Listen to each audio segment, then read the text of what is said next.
Thank you, Mr. Mayor. As I called your name, we're going to ask that you remain standing or either raise your hand so that our runners could find you. They're going to bring the microphone to you. Please be reminded that you're going to have 2 minutes rather in which to make your point, and you will be prompted with about 30 seconds to go. First speaker is David Wilson, who will be followed by Elizabeth Nice. David Wilson, up front.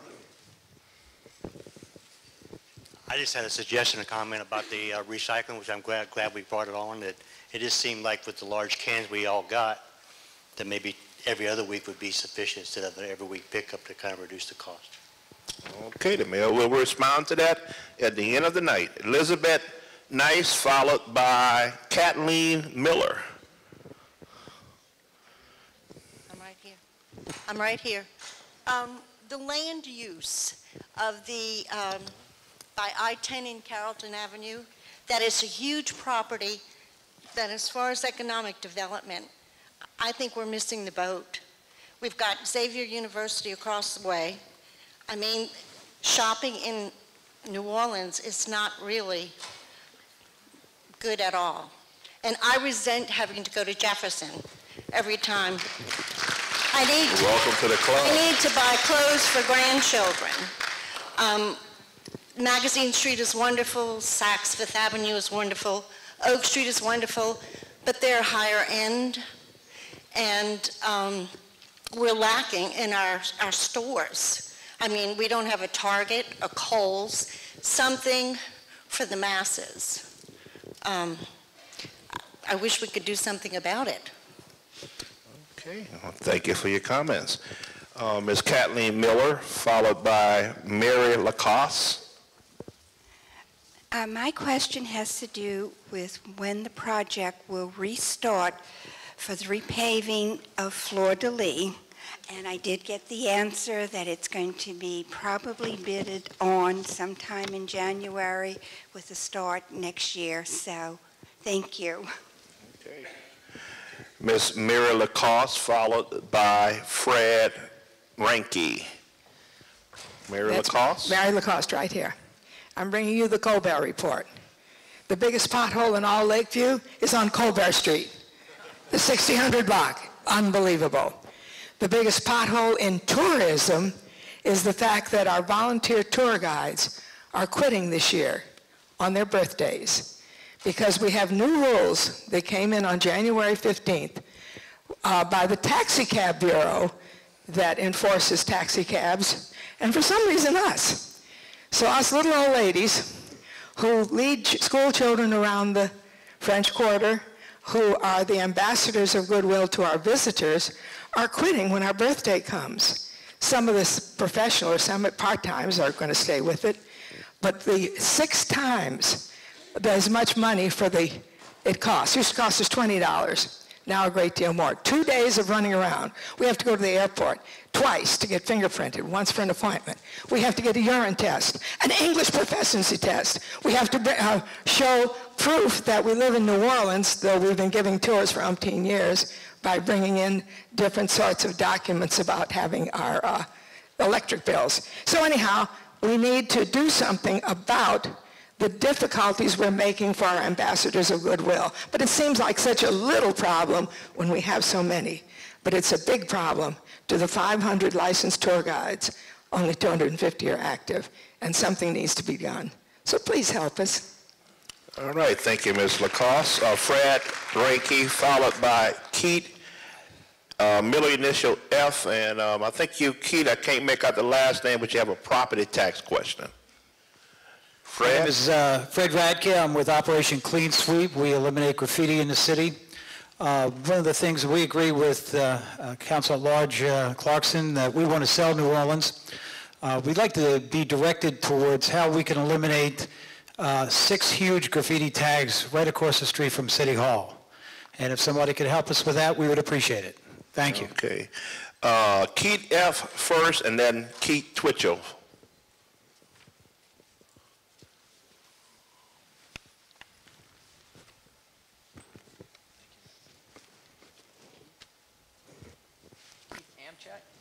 Keith Amchek, perhaps? We'll go with Keith Twitchell then. All right. Really appreciate the mayor and this administration's emphasis on civic engagement. The next and maybe most important step is to create a permanent structure that will sustain the partnership between community and city government and will build the capacity of the community to be good partners with government. Therefore, I urge you to fully fund the Citizen Participation Program or Neighborhood Participation Program process and to begin its implementation just as soon as possible. I've studied these things for 8 years, and there's just no better tool for creating a lasting partnership between the community and government. It's also very different from the roles and responsibilities of a neighborhood engagement office. We have to think well into the future, past the hopefully 6 years that Mayor Landrieu still has in office, to create a permanent structure that's the charter and master plan call for that will sustain this kind of an opportunity for citizen input. Returning to the present budget meetings, they'd be a lot more useful and productive if citizens could see the specific budget offers that the departments have turned in instead of, talking about things on a kind of a broad brush. I mean, everybody knows we want better streets, but if we knew that our choices for improving our streets were between buying another pothole killer or adding $1 million to the major street repair budgets, we could provide more meaningful input that would be more useful to the city budget decision making. So my question is, when will we see this year's budget offers, and next year will you allow the community to see the budget offers before we have the community meetings? Thank you. Thank you, Keith. Janelle Hazlitt, followed by Emma LeBlanc. Janelle Hazlitt with an organization chart from 1978. I got this lovely organization chart for the city of New Orleans at the LPO Book Fair, and it has a description of all the departments and how things are organized at City Hall. And I was wondering when it might be possible to get something like this up on the web so that we can all know how everything is organized and working. Like this? Okay. Okay, thank you. Okay. Emma LeBlanc got a concern about the lakefront and the Riverwalk. Hi, I'm Emma LeBlanc. I'm a student at Loyola. I was going to touch on the lakefront, but actually that kind of has to do with what else I want to talk about. I think, to me, sustainability is the most important thing for the budget, because I think sustainability is at the root of economic problems and health problems and just happiness and quality of life. And so what that has to do with the lake is the lake, the park, the riverfront, those all close at night, and there really isn't an infrastructure for people to spend time, spend free time that doesn't cost them money together as a community. Basically at night, if you want to do something, you have to spend money or you go home and watch the television. Neither of those things is healthy or, I don't know, social. But also with sustainability, I think it's really great that we're making bike lanes and the park looks beautiful, but the bike lanes kind of end abruptly, and it really isn't a fully realized project yet, and I think it really needs to be, especially I see among my peers, biking and green energy is a really big deal, and I think in order to attract more young people to this city, you need to start thinking about that. And just to kind of comment on the shopping issue, to me, I think that 30 seconds. Okay, bringing in mass stores kind of compromises the uniqueness of the city, and I think there's really great secondhand shopping available in New Orleans, and you can find really nice things for less money, and I don't know, that's sustainable too. Thank you. I think you're going to hear a lot of comments from the mayor on the bike path. Dr. Burns is going to talk, I guess, about the moonwalk, so we're going back to the river. Emma happens to be my daughter. The river is a beautiful place, and it's the reason New Orleans is here, really. And I like to go watch the ships, walk on the moonwalk. 9 o'clock at night on weeknights, we're thrown off. I think it's supposed to be for safety, but there are 2 officers or whatever riding on a little golf cart, and they could really do their job better than just running people off. Tourists also like the moonwalk, and they get run off too. So at 9 o'clock it ends, and I realize there's some reasons, including some people hanging out there, but at the same time, it needs to be more open. And again, the lakefront is the same way. We can't go on the lakefront. Thank you. Okay, thank you. You're going to hear that theme again later on, Mr. Mayor. A couple of callers wanted to address that issue.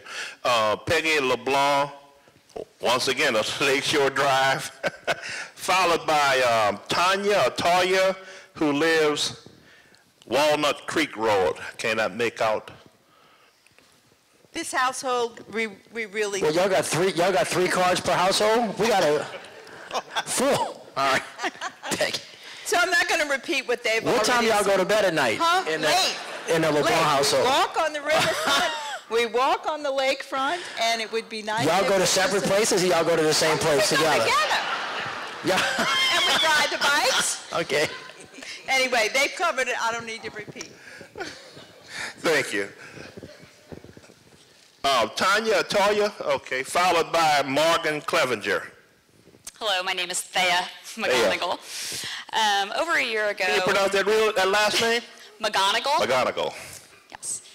Over a year ago, we wanted to help rebuild the city by sponsoring a bike rack with the Young Leadership Council, and a project specifically called Wear Your Rack.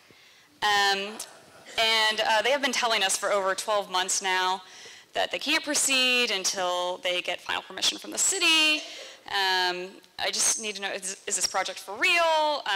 Is it going to get approved? Or do we just need to ask for our money back? They tell us they have lots of racks waiting to be installed, but I just don't know what to believe anymore. Thank you. Okay, the mayor's going to address that one later. Morgan Clevenger, followed by Minute Patton. Good evening. I'm Morgan Clevenger with the Fairgrounds Triangle Neighborhood Association. I just want to recognize that, Mayor Mitch Landrieu and the entire city government, y'all have done an amazing job in trying to turn the budget and everything around in this last year, and it's been very challenging. Our neighborhood has had some big challenges this year, too. And when we stood here last year, we asked for a couple of things, and that was a more effective blight process, to find some solutions to the crime problems in our playground in our neighborhood, and a couple of other things. Well, we haven't seen any progress up until 9 months ago, 3 months ago. 9 months went by with some very, very difficult things happening. But I want to thank Mr. Vic Richard and Roy Glapion and the rest of the Nord Commission for working with us so hard to try to turn things around. And I want to thank Councilmember Susan Guidry for committing to getting kids on the playground again. And what I'd really like to ask for tonight, of course we would like to see the blight eliminated from our neighborhood. Of course we would like to see one day have curbs, sidewalks, and gutters. And of course we would like to take the giant Jazz Fest buses off Aubrey Street so we can have actual working streets and drainage. We'd love to see a grocery store on Broad or within an area that's bounded by the River Carrollton Canal and the Industrial Canal. We'd like economic development, but most of all, we'd like a safe neighborhood and a safe playground. And to that end, we would really like to see what we can do to work with James Carter and Chief Surpaz, Marlon Guzman, Councilmember Guidry, and really put that partnership together with going beyond just law enforcement and taking into account economic development and community partnerships. It's going to be a long haul, but we're really committed, and we hope you are too. Thank you very much. Great comments. Great comments. Minette Patton, followed by Janelle Hazlitt. Thank you. We too would like gutters and drains on Arabella Street, just like everyone else. I'm happy to hear that you guys are making great progress in that area. I would like for us to make sure that we do budget enough money for the everyday items that we need to fix those problems. I was just told outside that my street, Arabella, needs a grader to clear the area so that water can go down the street and around the corner where it has to go to go down the drain. But the grader is in the shop, and they don't know when it's going to get out of the shop. So hopefully the City of New Orleans can put that on the agenda so that we can have more than one grader. Well, they said they have two, but they're both in the shop. Thank you. Okay, we need a grader, Mr. Mayor. Janelle, followed by Paul J. Paul J. Jen on Bel Air. My second question was, the second district, NOPD 2nd District Commander seems to be for us a revolving door. Right when the neighborhood organization leaders get used to a new 2nd District Commander, and our last one was great, it seems that the administration changes, and this makes it harder for us to build relationships. So I'm curious as to whether or not anything there is going to change. Okay, Paul J., who lives on Bel Air.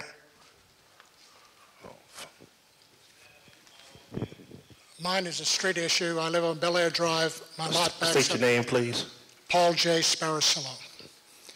My lot backs up to the 17th Street Canal. So far, I've lost 480 square feet related to the projects of the Corps of Engineers in the Levee District. That's one issue. In spite of all the rebuilding of the house, I bought the lot next door. I'm in the process of landscaping it. I essentially cannot drive from my home to Harrison Avenue, which is 5 blocks. I have to find some sort of circuitous route because of the nature of the streets. It's a 1.5 mile long street. It's not a major thoroughfare, but it's a 1.5 mile long without a stop sign. It is essentially non-usable. I think it's important. The entire street is non-usable? Exactly. I've lived 5 blocks from Harrison Avenue. I cannot almost get there.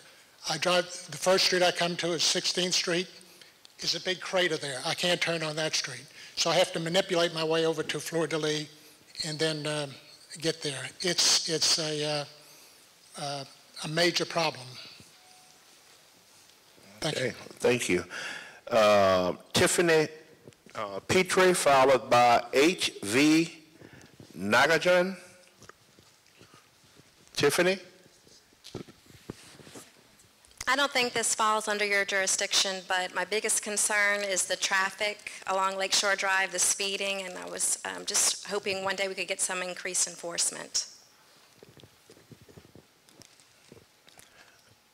Okay, H. Yeah, my name is Nagendra, and I'm with from Carlton area. I have 2 budget-related questions, or rather suggestions. One is relating to the city cemeteries that is within our neighborhood in Carlton. It really needs a lot of care. It has been a very long time since we have had adequate funding in that real estate area where cemeteries can really be taken care of, and our past citizens are taken care of too. It's extremely dilapidated, and the kind of abuse given to the people who have passed before us is really pathetic. I'm sorry to use those words, but it is what it is. The second part of it is, the second suggestion I have is, I have been observing that the city has been making grants to nonprofit community centers to help youth who are expected to be able to turn their lives around, which is a very good goal. But when you have good organizations like that, oversight of these organizations is rather weak. And when they're working with children in the neighborhood, it's very difficult to even determine what the outcomes are expected of them. It might be a good idea for those groups where there are active neighborhoods like in ours to find the city should force them to build a partnership with the neighborhood organizations to ensure that the goals and objectives that they make to the city are held accountable to. We can tell you a lot more about what's happening than they will tell you truthfully. The last part, the other part is I want to reinforce what Keith was talking about in terms of the citizen participation program. I think it's very important, and I would extend it actually to another part in trying to find a way to include the other political jurisdictions that take our tax monies and do not have the same kind of motivation to have citizen input. And I would say they would be like the Sewerage and Water School Board, Sewerage and Water Board, and others. And I think the trend that the city has taken towards citizen engagement is a very good thing, and we need to extend it beyond to other areas of interests. Thank you for your comments. Okay, Mr. Mayor, my very first boss in city government, Mr. John Picool, who will be followed by John Martin. John Picool. I'm here tonight representing the board of the Central Carrollton Association, which is from Carrollton to Broadway, Claiborne to Willow. First of all, regarding the Carrollton cemeteries, Mr. Nagendra is talking about the long-range vision. In the short run, we do have to commend the work of property management, Mr. Sens in particular, to address the terrible conditions of that cemetery. They've done the good short-term and interim maintenance and stepped that up, so they deserve commendation. We have a vision that those can become garden spots for the neighborhood with plantings and improvements so that people want to walk through and enjoy them. But so far, so good, just a long way to go. Number two, Nick's Library has not been opened all summer. They tell us the air conditioning is out, can't even do temporary air conditioning. Our vision is that Nick's should be upgraded and modestly expanded, not closed down. We understand the library has put through a master plan to shut it out completely. We'd like to have that whole issue revisited, but in the short run, get some temporary air conditioning and reopen the library, please. And finally, there is an elongated hump in the middle of the lower line, which any low-riding car scrapes across. It's between Willow and Jeanette, right in the drop-off zone for people going to and from Lusher School. We reported that well over 5 months ago, hoping it could be addressed in the summer to the council office, to the public works, to anybody who would listen to us. Nothing has been done. Not even temporary grading. I guess that grader's been in the shop a long time. You got to get that grader, Mr. Mayor. John Martin, followed by Edward Feynman. I'm John Martin. I live over on St. Charles Avenue. First, I'd like to commend the mayor, the council, and the administration for the tremendous strides that have been accomplished in such a very short period of time. Never dreamed that this day would be here, but as Jackie said earlier in her comments, we're on a roll, and we need to continue this kind of dialogue to ensure that we stay on that roll. I have two issues that I'm sure that there are answers to. We used to have, and we may still have, quality of life officers assigned to each police district. I'd like to see us do something in terms of advertising who these individuals are and getting them out in the community.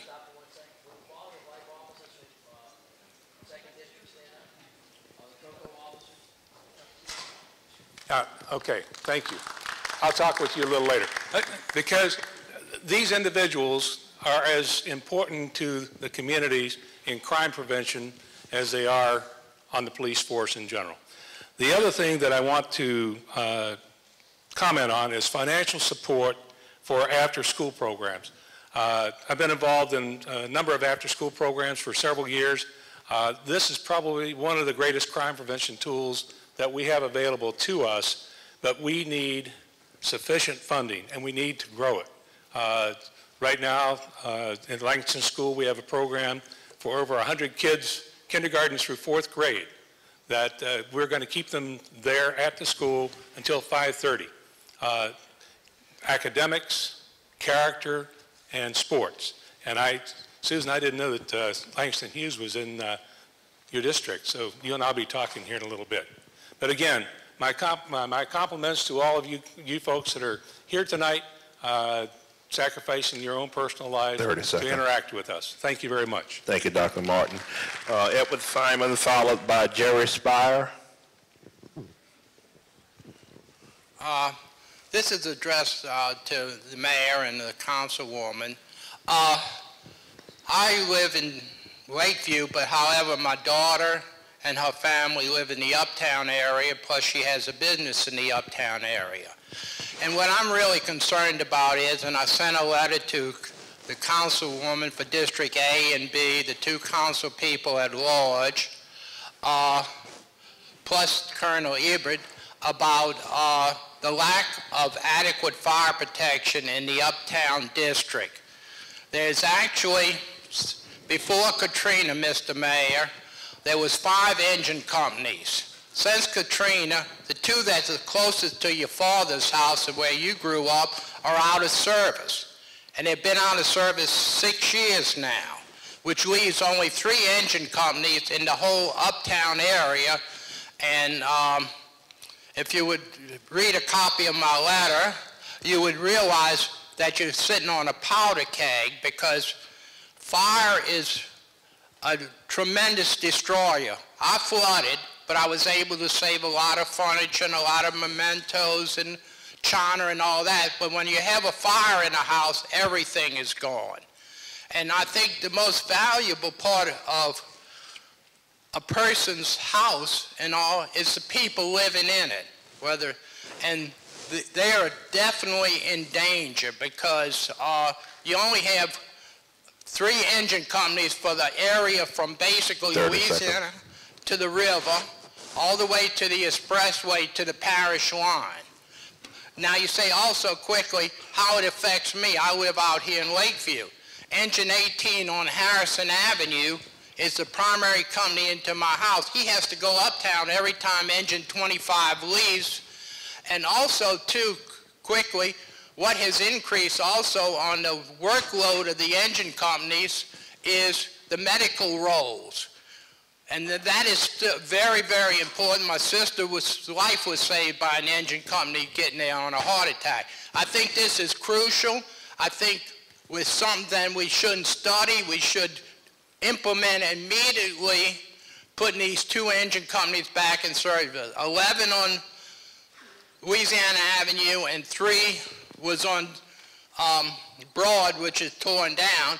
But I did suggest 2 locations where they could double up in the other engine houses. Thank you very much.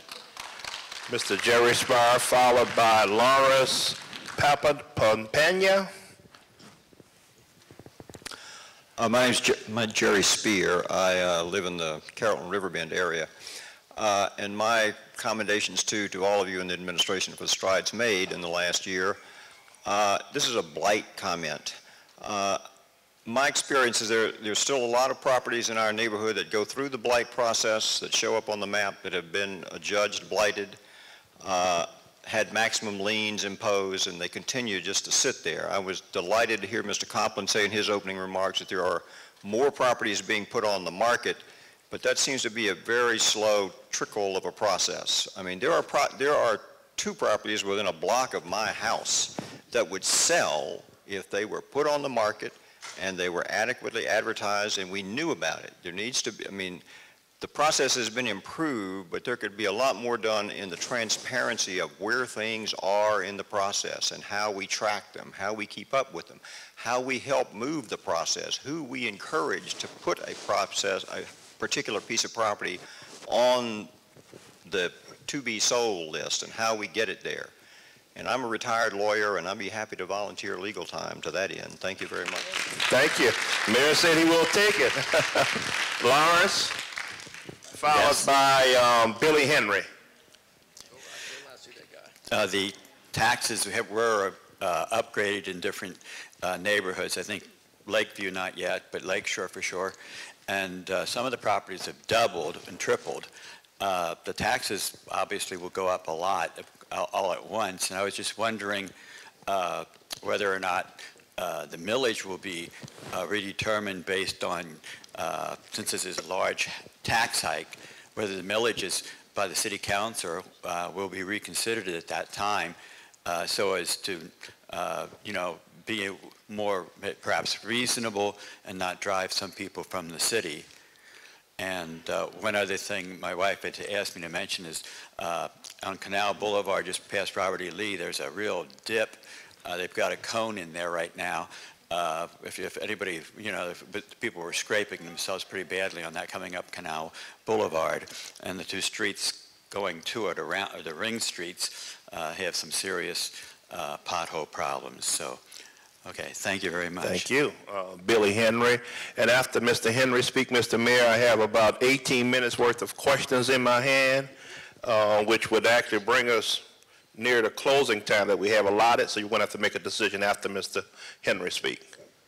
Thank you. I really didn't need to say anything except that I know that the situation with the city cemeteries is a serious problem, and nobody particularly wants to run city cemeteries. But I'm volunteering, and I think that there's a lot of people in this community who would jump in and volunteer with us to look at the operations of those city cemeteries. There is money to be made. There's revenue that could be increased there. I mean, we're charging, the city is charging $100 per funeral, per burial in those cemeteries. You can't mow the grass for a month for $100, people. And that needs to be increased to marketable rates comparable to other cemeteries in our area. The other issue, of course, is our coroner's office, and I just want to say very quickly, I hope you all give them some money. It is absolutely deplorable that a city our size has a coroner's office that doesn't even have facilities to do any kind of true autopsy and toxicology and that sort of thing. It's got to be done as quickly as we can.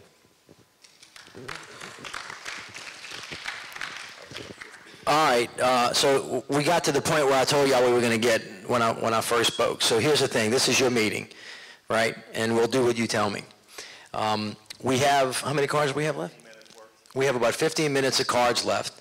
I then need to respond because I told you I would. So 24 people have spoken, right? So if we have 15 minutes of cards and you divide that by 2, what's that equal? 8.5 people? 7 3/4 people? I don't know. But in any event, here's the thing. I will stay here as long as y'all want. If you'd like to cut off public comment now, as I told you, for those of you that did not have a chance to make your comment publicly, I will stay here after and stand right here. And if you form a line, I'll have my staff standing next to me so you can tell me whatever you want to tell me, after the meeting's over. And we can end the public comment right now, or we can keep the public comment going. It may limit the amount that I have to respond. So we're going to do this. Let's just see a show of hands. How many people want to end the public comment now and give the folks that haven't had a chance to talk to come up later? How many people want to go on? Okay, let's do that one more time. How many people want to? Ooh, that's kind of close, huh? What you think, Susan? I think the people that want to stop have more than the people that don't. So let me say this. Again, please, everybody will have a chance to speak. I will stay here after and hear each one of either your complaints or suggestions, and I'll give you the answer. So.